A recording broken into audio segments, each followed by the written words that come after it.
Mutual fund investments are subject to market risks. Read all scheme related documents carefully. भारतामध्ये 73,000 कोटीपेक्षा जास्त रुपये unclaimed आहेत बँकामध्ये, इन्शुरन्स कंपन्यांमध्ये, पीपीएफमध्ये.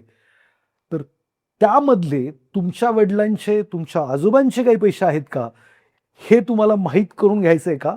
तर हा व्हिडिओ नक्की पहा की तुमच्या घरातल्यांनी कुणीतरी वडिलांनी कुठेतरी इन्व्हेस्टमेंट केली, कुठेतरी अकाउंट ओपन केलं आणि तुम्हाला ते माहीतच नाही आहे. ते कसं शोधायचं? तुमची काही रक्कम अनक्लेम रकमेत आहे का? कसं काढून घ्यायचे ते पैसे, याच्याविषयीचा हा व्हिडिओ आहे. शेवटपर्यंत पहा आणि आपल्या मित्र नातेवाईकांना पण पाठवा, जेणेकरून त्यांचे पण हाला अपेक्षा चालू आहेत आणि त्यांच्या वडिलांचे किंवा काहीतरी त्यांनी इन्व्हेस्टमेंट्स केलेली आणि त्यांना माहीतच नाही आहे ती कुठं शोधायची आणि कशी ती परत मिळवायची. याच्यावरती हा व्हिडिओ असल्यामुळे सगळ्यांना हा शेअर करा. जर तुम्ही चॅनलवरती नवीन आहात तर सबस्क्राईब नावाचं बटन खाली दिलेलं आहे, त्याच्यावरती क्लिक करा. तुम्हाला अशीच वैविध्यपूर्ण माहिती देण्यासाठी हा चॅनल बनवलेला आहे. नमस्कार मित्रांनो, मी आकाश गोंदावले. आजचा टॉपिक अतिशय महत्त्वाचा आहे. बऱ्याचशा लोकांना मी सांगतो की तुम्ही कोणता तरी ॲडवायझर ठेवा किंवा कोणाच्या तरी मदतीने इन्व्हेस्टमेंट करा. उद्याच्याला तुम्ही जी काही इन्व्हेस्टमेंट केली तुमच्या घरच्यांना माहीत नसेल किंवा त्यांना ती प्रोसेस माहीत नसेल तर ती क्लेम कशी होणार? मग आता ती क्लेम कशी व्हायची, त्याच्यासाठी RBIनी किंवा गव्हर्नमेंटनी काय काय प्रोसेस करून ठेवली आहे याच्याविषयी आपण माहिती घेणार आहोत. सगळ्यात महत्त्वाचं तर तुमचे 73,000 कोटी तुमच्यापैकी किंवा आपल्या भारतातल्या लोकांचे कोणाचे तरी 73,000 कोटीपेक्षा जास्त पैसे हे अनक्लेम्डमध्ये आहेत. भारतातील लाखो लोकांचे पैसे बँक, PF आणि इन्शुरन्समध्ये अडकलेले आहेत आणि याच्यामध्ये तुम्ही पण असू शकता. तर हे पैसे कशा अडकतात, काय त्याची कारणं आहेत, कशा पद्धतीने आपण अडकलेले पैसे काढून घेऊ शकता आणि इथून पुढे अडकणार नाहीत याची कशी काळजी घेऊ शकता, याच्यावरती आपण बोलणार आहोत. तर 73,000 कोटीपेक्षा जास्त हा पैसा कुठून येतोय किंवा कुठे आहे?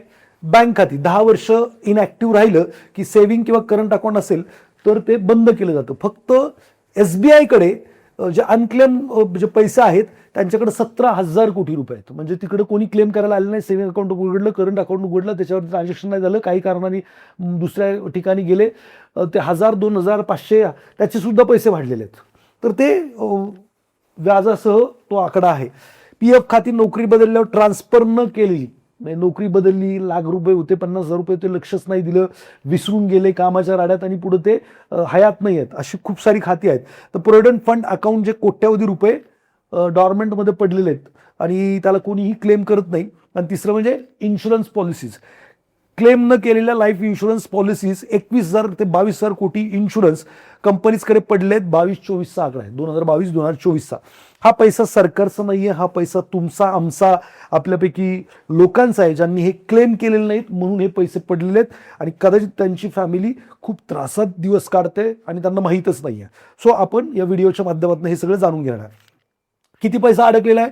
आकडे साधे सोपे. बँकांकडे 62,314 कोटी रुपये अनक्लेम डिपॉझिट आहेत RBIचं 2024च्या रिपोर्टनुसार. बँकांकडे 62,000. इन्शुरन्सचं 2022-24च्या स्टेटमेंटनुसार 21,718 कोटी रुपये त्यांच्याकडे अनक्लेम्ड आहेत.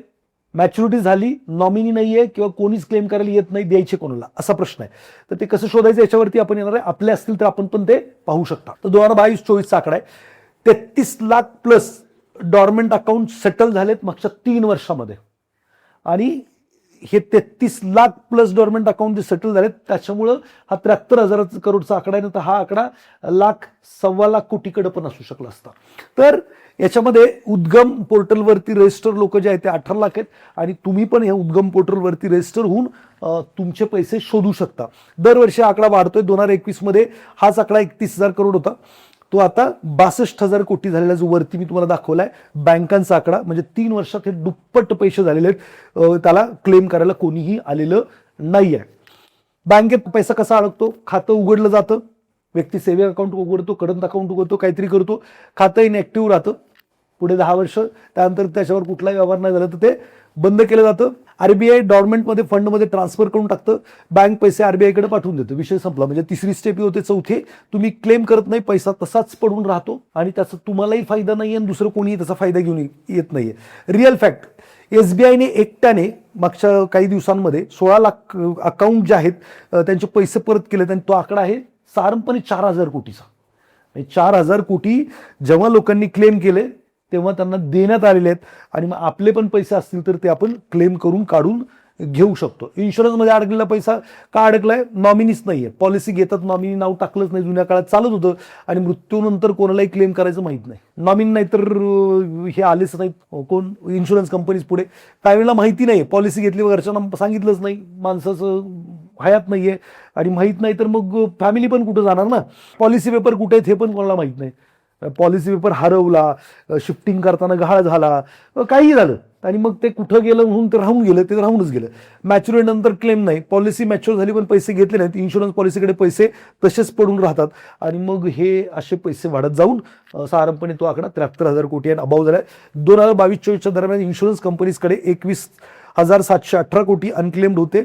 हे IRDAच्या आकड्यानुसार आहे. तर तुमच्या असतील तर आपण कसे क्लेम करायचे त्याच्यावरती पण बोलणार आहे. पैसे अनक्लेम का होतात त्याची 4 मुख्य कारण आहेत. म्हणजे ह्याच्यापासून आपल्याला काय करायचं आहे, स्वतःला ह्या कारणांपासून इथून पुढे आपल्या फॅमिलीचे पैसे अनक्लेम नाही राहण्यासाठी याच्यापासून वाचायचं पण आहे.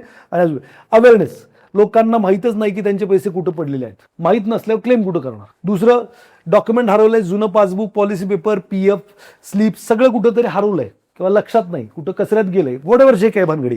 डॉक्युमेंट नाहीये, माहीत नाहीये कुठे आहेत ते, नॉमिनी अपडेट नाही, लग्नानंतर मुलं झाल्यावर नॉमिनी बदललंच नाही आणि दोघंही नाही आहेत किंवा काही प्रोसेस माहीत नाही. जरा माहीत जरी असेल की बापांनी कुठेतरी वडिलांनी पैसे टाकले होते पण काय प्रोसेस करायला लागते हे माहीत नाही. आजच्या व्हिडिओमध्ये हे सगळीच उत्तर मी तुम्हाला देणार आहे. पण ही जी कारणं आहेत याच्यापासून तुम्हाला ही कारणं अवॉइड करायची आहेत. अवेअरनेस दिलं पाहिजे. मी त्याच्यावरती स्लाईड आहे माझी.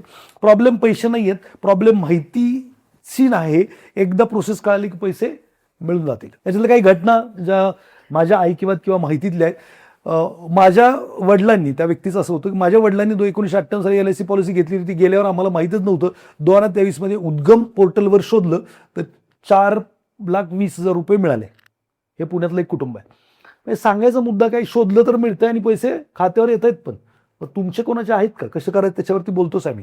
2009 नोकरी सोडली, PF ट्रान्सफर केला नाही. 14 वर्षांनी EPF पोर्टलवरती चेक केलं तर 1,80,000 रुपये तिथं मिळाले. आजोबांचे जुने SBI अकाउंट होतं, 2024ला क्लेम केलं, 67,000 परत मिळाले. प्रोसेस फक्त 3 आठवड्यामध्ये सगळी काही झाली समजा शोधून. उद्गम पोर्टलद्वारे आतापर्यंत 8.5 लाख प्लस लोकांनी त्यांचे अनक्लेम पैसे शोधलेले आहेत. 18 लाखांचे अकाउंट आहेत तिथं, त्यातले 8.5 लाख लोकांना पैसे पण मिळालेले आहेत. तुमचे पैसे कसे शोधायचे स्टेप बाय स्टेप. पहिलं, बँकेतील पैसे कसे शोधायचे, वेबसाईटवरती जायचं. वेबसाईट आहे udgam.rbi.org.in. काय करायचं, मोबाईल नंबर आणि पॅन आधारने लॉग इन करायचं. सर्व बँकामध्ये एकत्र सर्च होतं, फक्त 5 मिनिटात तुम्हाला रिपोर्ट मिळतो. ठीक आहे. दुसरं, तुमचे PFचे पैसे शोधायचे असतील, वेबसाईट आहे epfindia.government.in. अनक्लेम अमाऊंट सेक्शनमध्ये जायचं. काय करायचं, UN नंबर वापरून लॉग इन करा, जुने सर्व PF अकाउंट दिसतील. तिसरं आहे इन्शुरन्स क्लेम कसं शोधायचं, वेबसाईट IRDAची आहे. बिमा भरोसा पोर्टल आहे किंवा संबंधित कंपनीच्या वेबसाईटवरती पण तुम्ही जाऊन पाहू शकता. तुमची ज्या कंपनीची पॉलिसी असू शकते का, खूप शोधायला लागण्यापेक्षा साधं सोपं तुम्ही IRDAच्या साईटवरती जाऊन काय करायचं, पॉलिसी नंबर किंवा नॉमिनी डिटेल वापरून सर्च करा. नॉमिनी नसेल आणि पॉलिसी डिटेल नसेल तर थोडीशी अडचण येऊ शकते. पण थोडं सर्च केलं तर मला वाटतं जे काही अनक्लेम्ड पैसे आहेत हा आकडा इथून पुढे जोरात वाढू शकतो. कारण आपण ऑनलाईन इन्व्हेस्टमेंट करतो, बायकोला सांगत नाही, कोणाला सांगत नाही. बरीचशी अजून पण पुरुषप्रधान मानसिकता अशी आहे की बायकोला काय सांगायचं, कोणाला काय सांगायचं आणि मग उद्याच्याला ज्यांच्यासाठी इन्व्हेस्टमेंट केली त्यांनाच ते पैसे मिळत नाहीत. मग हे काही कामाचं नाही आहे. आणि जर असं तुमच्या नवऱ्याने केलंय किंवा ज्यांचं नाही आहेत हयात आता बायका, त्यांनी पण हे सर्च करायला हरकत नाही. जर पैसे असतील तर मिळून जातील. आहेतच कोणाचे ना कोणाचे आणि तुमच्या आमच्यासारख्याच लोकांच्या आहेत. भविष्यात पैसे अडकून आहेत म्हणून 5 गोष्टी आत्ताच करायच्यात. जे इन्व्हेस्टमेंट करतात त्यांनी चेक करा की हे तुम्ही केलंय का, नसेल केलं तर तात्काळ करून घ्यायचं. काय करायचं आहे, नॉमिनी अपडेट करा. सर्व बँक अकाउंट्स, PF, इन्शुरन्समध्ये नॉमिनी नाव टाका. लग्न झालं, नॉमिनी बदलायचं असेल बायकोचं नाव, मुलं झाल्यावर सुद्धा अपडेट करणं गरजेचं आहे. दुसरं, हे सगळे जे काय अपडेट कराल, जे काय कराल, तुमच्याकडे जे काय आहे त्याचं फॅमिलीला माहिती द्या. फॅमिलीला सांगा तुमच्या सर्व इन्व्हेस्टमेंट पॉलिसीज अकाउंट्सबद्दल घरच्यांना माहिती असलंच पाहिजे. एखाद्या मित्राला पण सामील करा. ज्याला इंटरेस्ट आहे या सब्जेक्टमध्ये, जो जाणकार आहे याच्यामधला. कारण क्लेम आले जेव्हा येतो, इन्शुरन्सचा येतो, त्यावेळी घरचे दुःखात असतात. तिथं कोणीतरी पाहिजे जो जाणकार आहे. वेळेत क्लेम रजिस्टर करणं, त्याची प्रोसेस माहीत असणं, याच्याबद्दलचा माणूस तुमच्याकडे असलाच पाहिजे. उद्या क्लेमच नाही मिळाला तर मग हे सगळं इन्व्हेस्टमेंट करून करणार काय, किंवा ते पैसेच कामाला नाही आले तर. दुसरी गोष्ट फॅमिलीला सांगायचं. तिसरी गोष्ट काय करायचं आहे, डॉक्युमेंट सेफ ठेवा. सर्व महत्त्वाचे पेपर्स एका फोल्डरमध्ये ठेवा. डिजिटल कॉपी गुगल ड्राईव्हवर सेव्ह करून ठेवा. असं ऑप्शन तुम्ही वापरू शकता. त्या ड्राईव्हचा ॲक्सेस, त्याचा ID पासवर्ड, तुमचं मोबाईलमुळे तुमचं जरी मिसप्लेस झालं तर मोबाईल आहे किंवा रिकव्हरीचे माध्यम आहेत, त्याच्या माध्यमातून ते रिकवर करून माहिती घेऊ शकतात. तर गुगल ड्राईव्ह हा पण ऑप्शन आहे. पेपर डॉक्युमेंट सांभाळले तर उत्तमच, नाही सांभाळले तर त्याचा फोटो काढून एक फोल्डर बनवत चला. फक्त पॉलिसी नंबर असतील, ते काही इन्व्हेस्टमेंट असेल, म्युच्युअल फंडमधलं फोलिओ नंबर असतील, वॉटेवर, ते सगळं त्याच्यामध्ये जर स्टोअर केलं आणि त्या फोल्डरचा एक पासवर्ड ठेवा आणि तो बायकोला सांगा किंवा कुठेतरी लिहून ठेवा, बायकोला सांगून असं करू शकता. दर 2 वर्षांनी चेक करा. उद्गम EPFOला पोर्टलवरती जाऊन तुमचे अकाउंट ॲक्टिव्ह आहेत का ते सगळं पाहू शकता. तिकडे UAN आणि PIN लिंक करा, म्हणजे जास्त त्रास होणार नाही. EPFमध्ये UAN आणि PIN लिंक असेल तर पैसे ट्रॅक करणं सोपं जातं. या 5 गोष्टी केल्या तर तुमच्या एकही रुपया कधीच अनक्लेम राहणार नाही. तुम्ही ज्यांच्या प्रियजनांसाठी इन्व्हेस्टमेंट करताय त्यांना तो निश्चितच त्यांच्या कामाला येईल. आजच ॲक्शन घ्या. तुमचा पैसा तुमचा आहे. तुम्ही मेहनत केली, तुम्ही त्रास घेतलाय, तुम्ही एफर्ट घेतलेत. तुमचा पैसा इतरांसाठी कामाचा नाही, कोणाच्याच कामाचा नाही.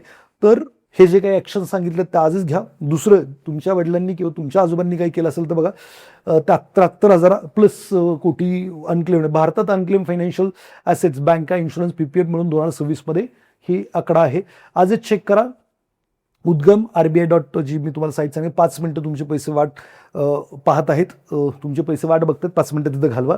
शेअर करा व्हिडिओ, प्रेझेंटेशन तुमच्या फॅमिलीला, फ्रेंड्सला, सगळ्यांना पाठवा. याच्यामुळे लाखो रुपये कदाचित फॅमिली त्रासात आहे त्यांना तुम्ही बाहेर काढू शकाल.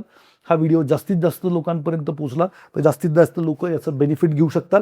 गरिबी पैशाची नाही, अवेअरनेसची आहे, हे समजून घ्या. आज माहिती मिळाली, उद्या पैसे पण मिळतील. हे जे काही 73,000 कोटी अडकलेत त्यांना. सो मित्रांनो, तुम्ही सर्च करा. तुमचे पैसे सापडले तर नक्की खाली मला कमेंटमध्ये सांगा. जरी नाही सापडले तर मित्रांना, नातेवाईकांना हा व्हिडिओ शेअर करा. जास्तीत जास्त लोकांपर्यंत हा पोहोचून आपण जे काही अनक्लेम्ड पैसे आहेत ते त्यांना अवेअर तरी करू की त्यांच्याकडे आहेत हे पैसे आणि त्यांना त्याचा बेनिफिट होऊ शकतो. तुम्ही हा विचारच करू नका की यार ह्याच्याकडे असतील का, याच्या वडिलांनी केले असतील का, त्याच्या कोणी केले असतील का. तर ग्रुपवरती हा एक लिंक पाठवा, त्यांना त्याचा फायदा होऊ शकतो. व्हिडिओ आवडला तर लाईक शेअर नक्की करा आणि कमेंटमध्ये तुम्ही ही जी माहिती आवडली आहे तर तुम्ही नक्कीच आम्हाला थम्सअप किंवा जे काही थँक्यू वॉटेवर नक्कीच म्हणू शकता, ज्याच्यामुळे आमचा उत्साह अजून वाढू शकतो. हे रिसर्च करून आता हे प्रेझेंटेशन आम्ही सुरू केलं. तुम्हाला कसं वाटतंय ते पण नक्की सांगा. धन्यवाद. भेटत पुढच्या व्हिडिओमध्ये.